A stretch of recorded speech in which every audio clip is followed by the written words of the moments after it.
So now you have trained the tokenizer, okay.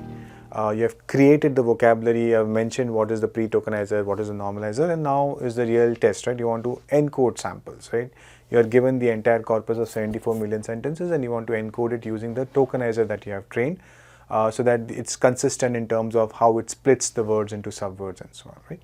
So we'll just load some sample, okay. So we have taken one element there. So this is the sentence. Usually he would be tearing around blah blah. So it's from the book's corpus. So it looks like a sentence from the book.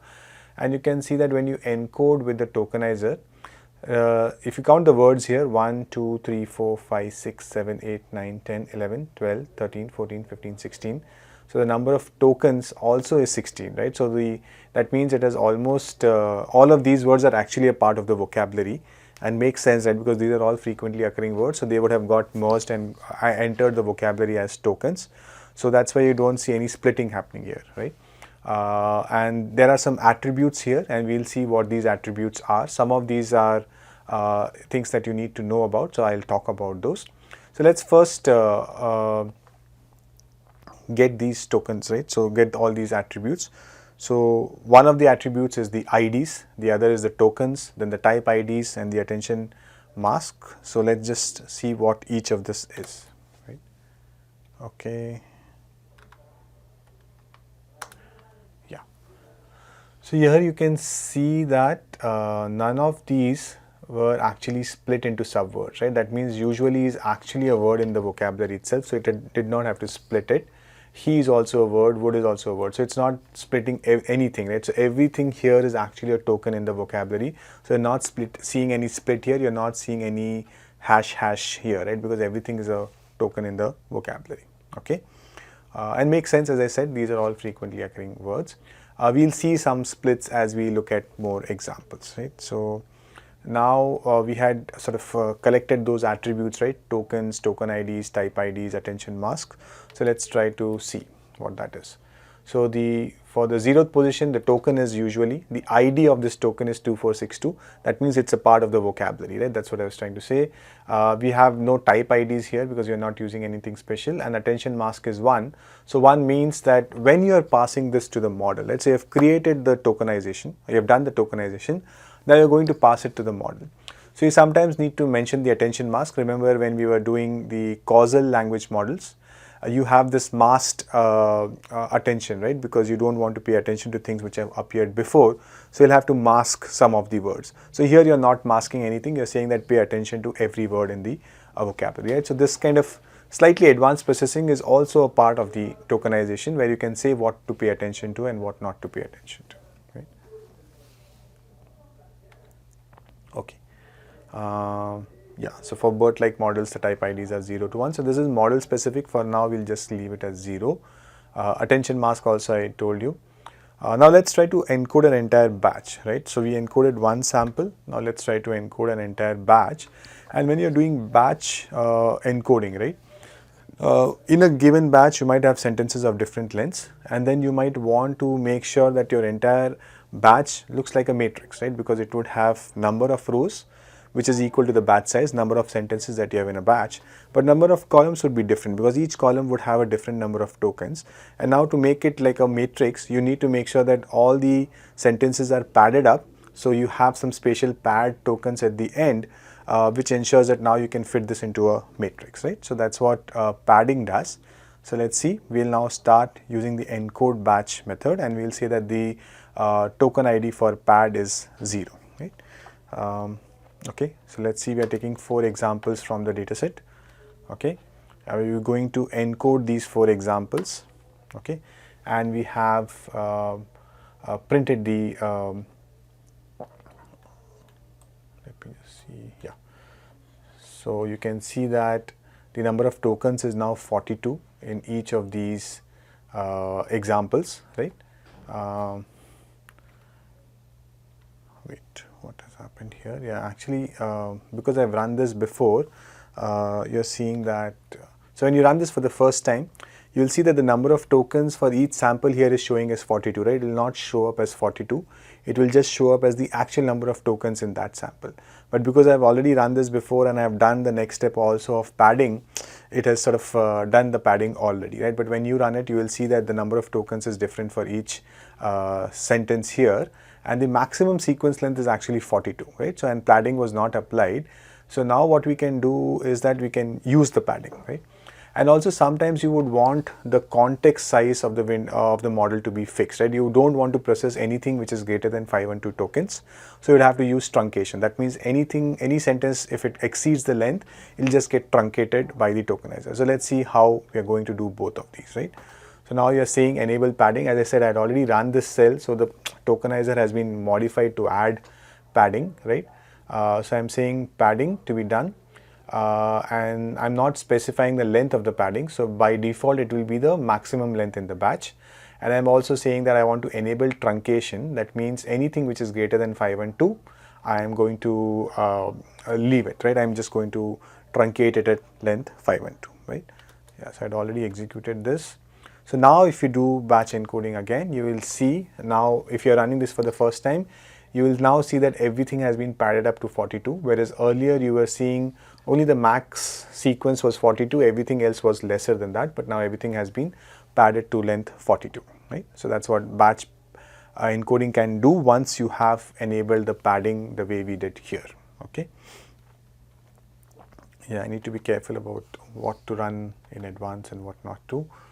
Okay, so let's do a quick test now. And here is where we'll also see what happens with the unknown token, right? So this is a sentence that I've created, and you can see that I've added some spatial emojis and weird symbols at the end. Not weird symbols actually, just some emojis. I can't see it properly, but yeah. Okay, so now I'm going to encode this, right? And you'll see two things here. So first, all this is so simple to do in HF, right? So you can see that now HF, of course, you don't expect it to be a part of the vocabulary. It's not a frequently word occurring term in the books corpus that we had seen.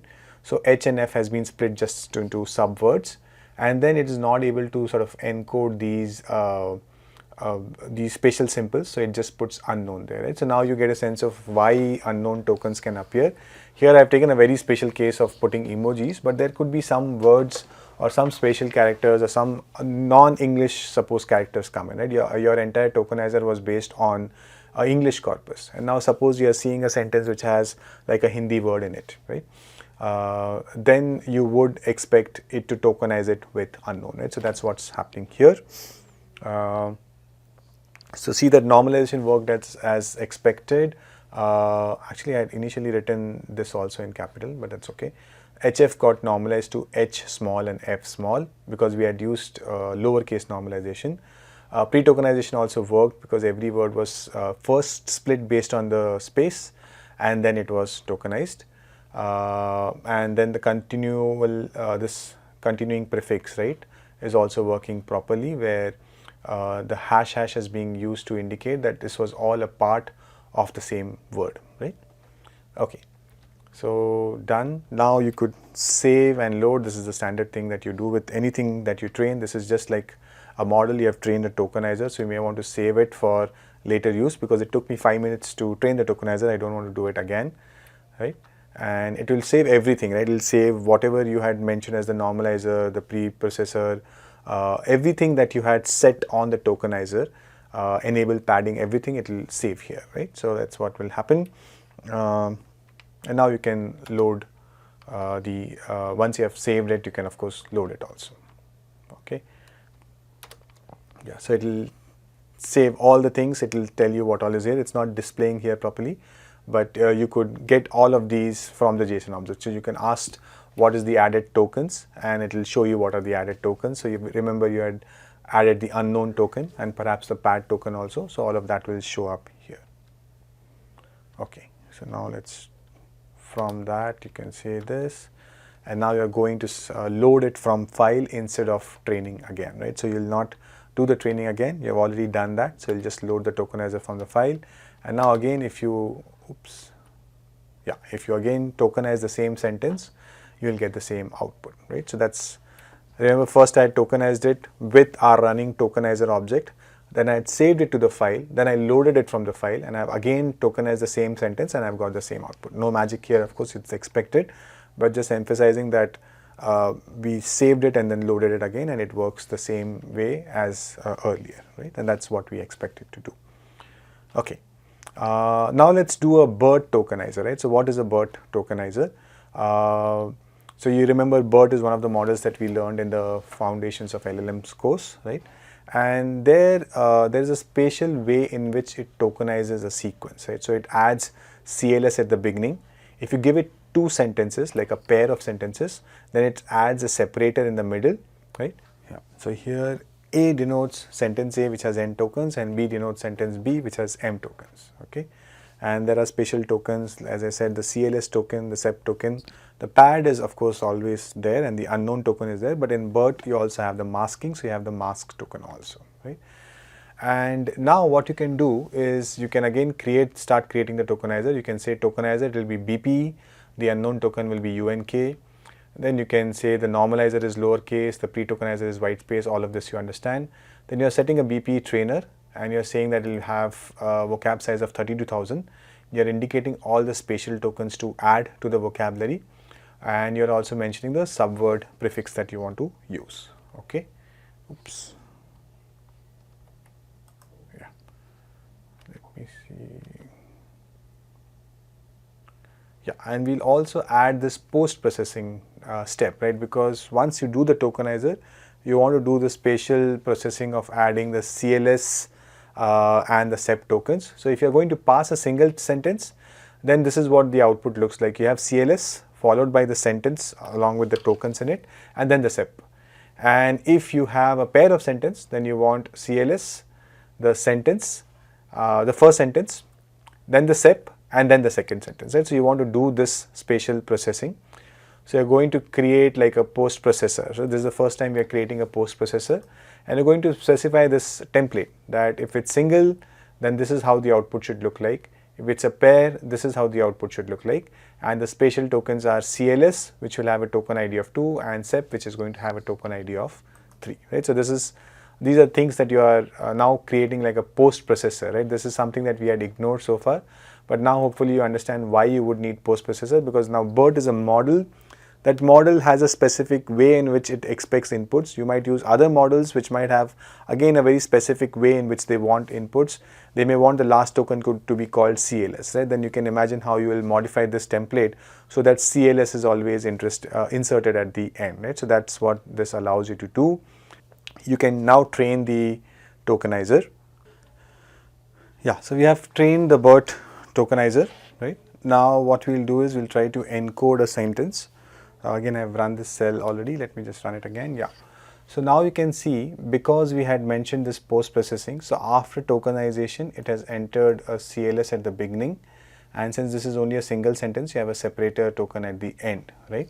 Now let's try to do something else. We are going to pass a pair of sentences, and we are going to ask it to encode a pair of sentences. You should expect a CLS at the beginning, a separator in the middle, right? So that's what has happened now. So CLS followed by sentence 1, then separator followed by sentence 2, right? And you only see the hash here because everything else is actually a part of the vocabulary, so it does not have to split it into subwords, okay? So now that's how you have trained a BERT tokenizer. Now the last step, all of this was at the input, right? So you have tokenized, so you have converted sort of sequence of like a string into tokens or token IDs.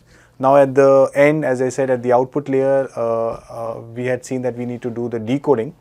So we need to convert the tokens, like the token IDs back to words. A few things to be done there is that spatial tokens like pad need to be removed, and the subwords have to be merged to output the final, right? I don't want to output h hash hash f, I want to output hf, and the hash hash acts as a signal to me that this can be merged with the previous word, right? So let's do that. So whatever token IDs I had got before, I'm going to decode it, and let's see what happens, right? So everything looks fine except that I still see h hash hash f, right? I don't want it that way. I want hf to come together. So this was not done. The spatial tokens were removed, right? The CLS separator, those were removed, but this was not merged into a complete word. So we can use an appropriate decoder to do that. And so what I'll do is I'll use the word piece decoder. and then I'll say that the prefix is hash hash. So now it knows that anything with a hash hash needs to be merged, right? So what I've done is the tokenizer. So far we were setting everything as encoder for the tokenizer. Now we have set the decoder to the word piece decoder and mentioned that the special prefix is hash hash, which sort of gives it a signal that anything which hash hash should be merged to the previous word, and that's why now H and F are together. Okay.